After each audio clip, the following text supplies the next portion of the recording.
This week we're talking everything you need to know when purchasing a Century home.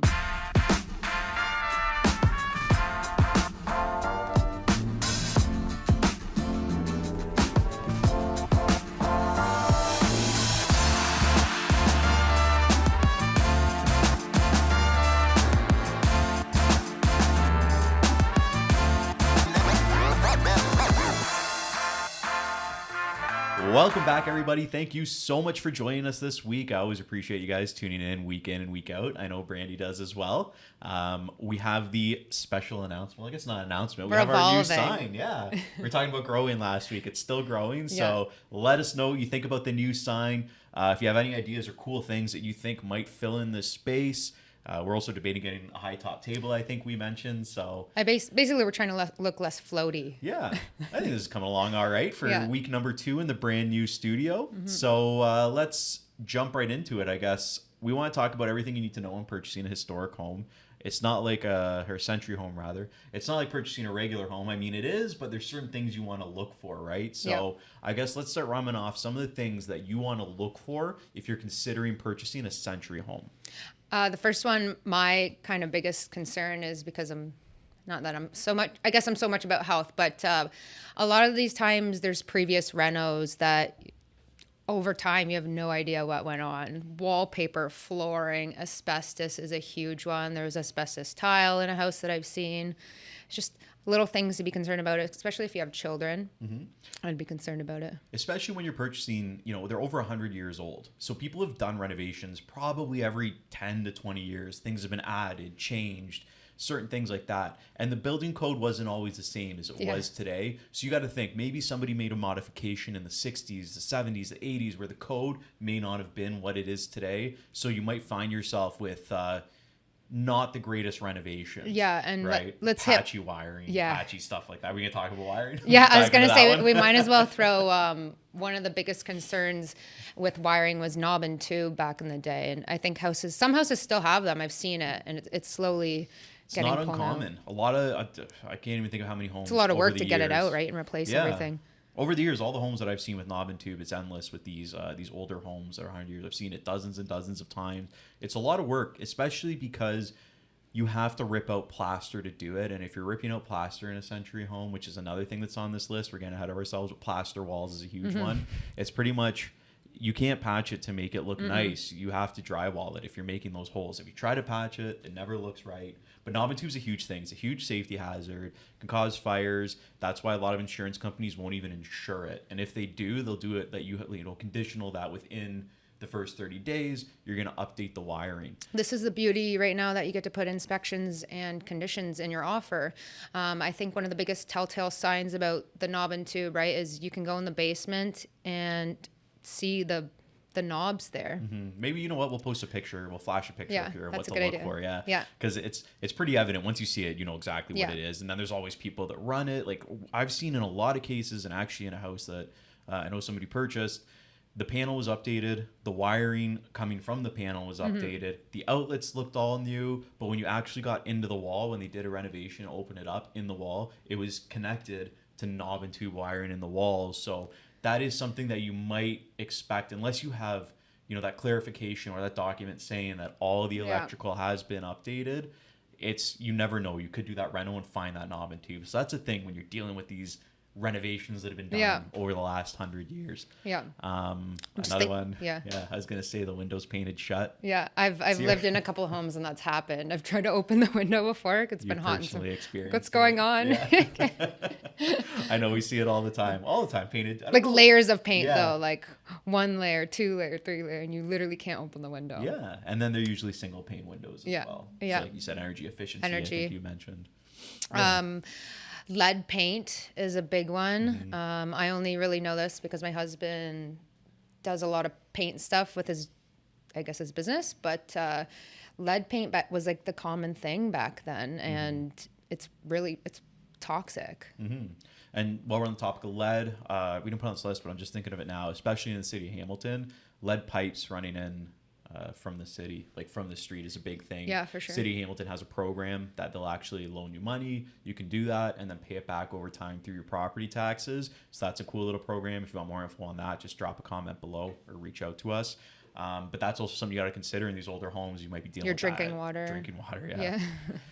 I think what else we got? Oh, leaky foundations. Yeah, I can't remember the last time I was in a house that was over 100 years old that didn't have some sort of dampness or moisture in the Yeah, basement. you can smell it too, right? Or Yeah. you see on the walls and they look discolored. It's that something because the foundations weren't built like they were built today. Like they weren't even built. These homes never had the intention of the basement being living space. It was just sort of where you put the utilities for the house, like the big old boilers and stuff like that. So now people want to convert them into living spaces, but it poses an issue because they're not as water resistant as today's modern foundations. So that's something you need to consider too, is you might have to do some sort of either interior weeping system or dig down and solve the problem with a barrier wrap around the exterior of the house, which can get quite costly. I know clients that have done it. It costs $10,000 to $15,000 per side of the house, obviously depending on the size of your house, but that can get costly too. So expect that you are going to have a damp basement in one of these houses. I think that's another good point with the energy systems. It is costly as well to convert the boiler to full furnace and forced air system. So really, that's something you might want to look at. For sure. And a lot of them, you really can't even convert, like, because if it's boiler, there's no ductwork, right? You got to put the ductwork in, which is where that cost comes from, right? Which means ripping out walls again, boom, which can be done. We did it in that house that I flipped last year with Matt. The boiler, we ran ductwork all through the house, but we gutted it to the studs, so it made it easy. Otherwise, it wouldn't be the simplest thing. You couldn't. You're pretty much doing it if you're doing a full renovation. Yeah. But totally worth it. Yeah. Last one on the list. Heritage designation is something you need to watch out for.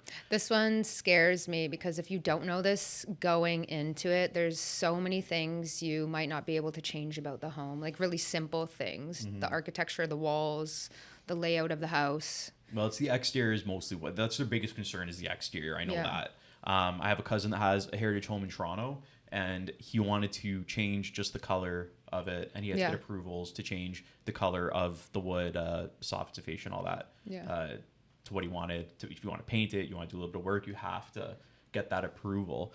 So that's something to consider too. Even that one house we sold in Grimsby last year. Oh, I'm forgetting the street. It's slipping my mind right now. But it was borderline about to be designated heritage. Oh yeah, but the house was falling down. Yeah. So we ended up selling it, and I'm pretty sure the person was able to knock it down because I just drove by it the other day. It's a completely new house. Yeah. So there you go. Yeah. So he did all the work before it actually got designated, but it was being considered. And that's partially why I think she wanted to sell it. She wanted out of there before. So that's it. But if you guys got questions about other things that you should be looking for when you're purchasing a Century home, drop a comment below. Be sure to like this video so it gets in front of more people. We're always very excited to talk about this stuff. I know I'm a huge Downton Abbey fan, so I love these sort of Century homes and all this old stuff. I know you do too. Yeah, we love history. So any questions, drop a comment. We'd love to answer it. All right, let's shift gears into the pros of living in a heritage neighborhood. It does have a lot of pros. There's a reason that people prefer them to a lot of the new cookie cutter homes. I personally like the big, large room designation. I live in a really old house myself, and we went through this huge phase where everyone wanted to smash walls and open everything up, but I love how there's little designated spaces in your home. Yeah, the open concept's pretty much eliminated. I mean, some people did bring it back.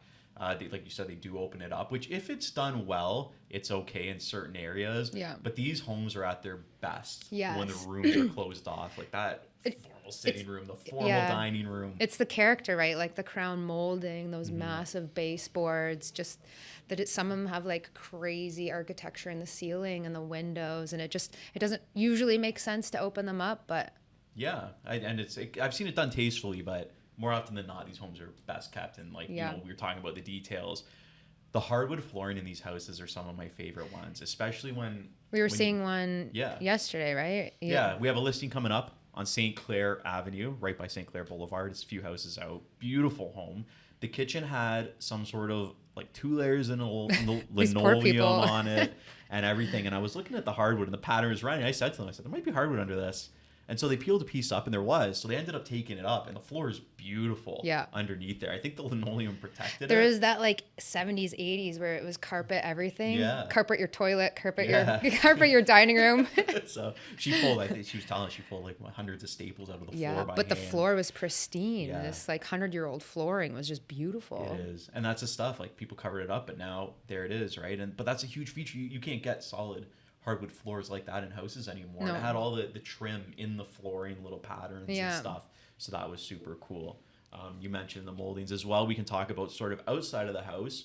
Usually these homes are located in areas that there's a lot of pride of ownership. People buy these houses, they want to maintain them, they want to keep the beauty of the exterior character. So you find yourself having neighbors that love taking care of their property. I guess that could be a pro and con, right? People who Yeah. are on top of you, making you cut your lawn all the time, but it also, like, it's a safety factor for the neighborhood. These neighborhoods tend to be a little bit more quiet, less traffic driven. I find, especially in the St. Clair and the Aberdeen and Ravencliff area, they're farther apart. Sometimes you don't get that in newer developments anymore. These houses have space between them, which is really nice. You get larger lots in like residential areas, Yeah. right? Which is pretty cool. But you get those big homes, and that's really a pro. Another pro, high ceilings is very common. It's not uncommon to see 9-10 foot ceilings in these homes with the beautiful mold work. Yeah. Multiple staircases in a house is sometimes common. You might have, I saw one on Bay Street last year. It had the main staircase, and then it had this little tiny staircase that went up through the back of the house. That was pretty neat just to have that access from the front and the back. Yeah, for sure. Which is nice. And I mean, that's it. I mean, the pros are really, you're getting that character. You're getting away from that new cookie cutter, open concept, MDF product everywhere. Whereas this, you're getting that real wood, that trim and stuff like that. Yeah, I read a crazy stat on these homes kind of maintaining their market value. I'm not sure how accurate that number is, so I won't mention it, but I kind of find that true. Yeah. It was a high number. It was high. You can mention it. They said it was 26%. Yeah. It held its value. I don't know. But we're seeing in this market they are going down a bit. They're going down, but I've seen way worse neighborhoods fall. Yeah. And the thing is, it does provide unique options. Where I could see that being somewhat true is if you're looking in, say, Ancaster or Stony Creek Mountain, those newer areas, you're looking at basically the same house with just different reverse layouts throughout. Yeah. Whereas a character home, you're getting something that's kind of unique to that home that you're not necessarily going to see in any other house. So that sometimes I could see that affecting the resaleability. Yeah, and so when houses were going through let's price low to get bidding wars, I find they've kind of maintained the price to sit a little bit because it's a not typical anyone could just come in and buy this home. It's very particular people who look for these homes. It is, for sure. And I mean, one cool thing we skipped over, but I was just thinking of now, is you get a lot of cool fireplaces in these houses. That's my favorite too. And even the listing that I have coming up on St. Clair, that one has a fireplace in the living room. It's like really, really cool fireplace. And then even has one in the master bedroom. Yeah, right? I've lived in one with that before, Which is pretty cool. So, I mean, it's not functional, but it's just a cool architectural design to have it there. But what do you guys think? What are some of your favorite parts of these Century homes? What do you look for when you're looking at them? What do you like to see? Drop a comment below. We'd love to hear it. Now let's move into our 3 favorite areas that we love to see these sort of Century homes. Let's say areas/streets that we like. Number 1, you want to kick us off? Okay, I'm going to leave you with your favorite. So I'm going to do Ravencliff in the Aberdeen area. That's my favorite. Is that Which your one's favorite? my favorite? I thought, We'll get to it on the list and see. Anyways, I found this really cool because I've lived in that area for a while. And there is a beautiful, 26 Ravencliff, if you're familiar with that at all. It's this castle in the middle of the subdivision, and it's mind blowing. You drive up to it and the streets part around it. This house was designed from like a Scottish architecture, and it really influenced the neighborhood around it from Sir John Morrison. I think the architecture there is really mind-blowing. Yeah, it's a cool little street, runs up in like a little court around it. And then there's a street that runs behind it that's really cool, like Inglewood. I have a good friend that lives on that street. And just, if you guys have never been to these streets, do yourself a favor one day if you're in the area and just drive through them. You see a lot of beautiful houses. It's pure Pinterest worthy. Yeah. And even that side of Aberdeen, I mean, all of Aberdeen has nice houses. A lot of them have unfortunately been converted into multi-unit homes. But when you get to this part of Aberdeen near Ravenscliff, it gets really nice. Like you get some really beautiful homes. And even the south side of Queen Street has some nice ones. Yeah. Like there was one, I was looking it up earlier, on Queen Street, right when you come down the escarpment. It's like a 20 bedroom, 9 bathroom mansion, like just beautiful homes. Yeah. So that's a cool area to drive around. What other street do we like? So another one, if you're going to be in that area, you want to head over to Westdale. If you've never heard of Oak Knoll, you're welcome, because you just found out about it. It is a super cool street. Yeah. It circles McMaster and it doesn't circle it. It's kind of like, it's tucked away. Behind so it. You're not really in with the students. That's the cool thing about this street, is it's not, I mean, there's student areas around it, but this is tucked on a street that runs along, backs onto the conservation there. It's slipping my mind right now what that's called. I know, I'm slipping it too, but that conservation is all preserved, so like no one will ever build behind you, and you're in the trees and the cliffs, and it's just stunning. Yeah, it's always how it goes. You know the name of it till you have to say I know. it. And then, so that street is really cool. If you take a drive down this street, the homes are incredibly maintained. You get a lot of professionals, physicians, doctors, that sort of thing. People with a lot of pride of ownership, and they're spectacular homes. Spectacular. I actually only found out about this because when I first started in real estate, I had a realtor that said to me, he had a client looking specifically on this street. If you want to go door knock it. I was like, okay, whatever. I drove and I went to the street. And I was like, holy moly. This is beautiful. Yes. Yeah. So that's a cool street. Check that one out if you're in the West End. And then let's shift over to something a little more central. East End. I would be surprised if you haven't heard of this street before. I thought this was your favorite. We mentioned it previously. You know what? To me, this is one of the most iconic streets in Hamilton. Yeah. St. Clair Boulevard. If you haven't heard of it, take a drive down it or park your car and just walk along it. It is beautiful. The homes there are gorgeous. There's a lot of Hamilton, what would you call them? I don't know, famous people, not famous, just historically important people. Well, if you didn't know to turn off of Main Street, because it's past downtown, you wouldn't just stumble upon this neighborhood. So it's a nice little hidden patch in Hamilton that's right below the escarpment. And it's so beautiful.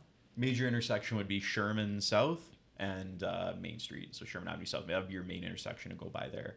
And we actually have a listing coming up on there. We got to promote it, of course. It will be live. It should be live by the time this video airs. If not, it'll be live within a day or two of this video airing. But the house that we are selling was actually the home of John C. Monroe, who the airport is named after, in case you didn't know. There you go. So pretty cool that you could live in somebody's house that was kind of iconic like that. And that's just one thing that I love about that street, because there was actually McMaster University, some student there or some group there did a study on this street. And I have the whole report. It's a couple hundred pages. If you want this report, let me know. I can send it over. But it has a list of all the people that lived in that street. It has, who built some of the houses, some of the architects. It's a really cool report. Yeah. But this is an awesome street. I guess, you know what? Yeah, maybe this is my first one. Yeah. I think Ravenscliff gets me starstruck because it's just a giant castle in the middle of it. Yeah. So that's pretty cool. But isn't this neighborhood, it likes to be featured? Someone reached out to you from the newspaper? Well, no, there's somebody from the Spec that writes articles on like these historic homes. So when I got this listing, I reached out to her just to see if she'd be doing a feature on it. So I'd be getting featured in the Spec on it, which would be pretty cool. But what are your favorite streets? Are we missing a street that you can think of that we're not thinking of that you think is really cool? Maybe we'll take a drive down it if we haven't. I feel like I've driven down a lot of those streets. Yeah. When it's just my spare time. Yeah. With a donut and a coffee. But yeah, what are some of your favorite streets in Hamilton that have these historical homes? Are there specific houses that you love? We'd love to hear about it, so drop a comment below. And as usual, thank you so much for joining us. We appreciate you tuning in, week out. Be sure to like this video so that way it gets pushed in front of more people that want to see content like this. As well, ding that little bell beside the like and the subscribe button just so you get notified every single time a new video drops, because one thing that we got commented on that I like, and you'll probably appreciate too, is that we cover Hamilton pretty much exclusively. There's not really anybody out there making content for Hamilton. A lot of it is GTA. So if you're looking for Hamilton-based content, this is the channel. Yeah. Anyways, thanks again for joining us, and we'll talk to you again next week. See you later, guys.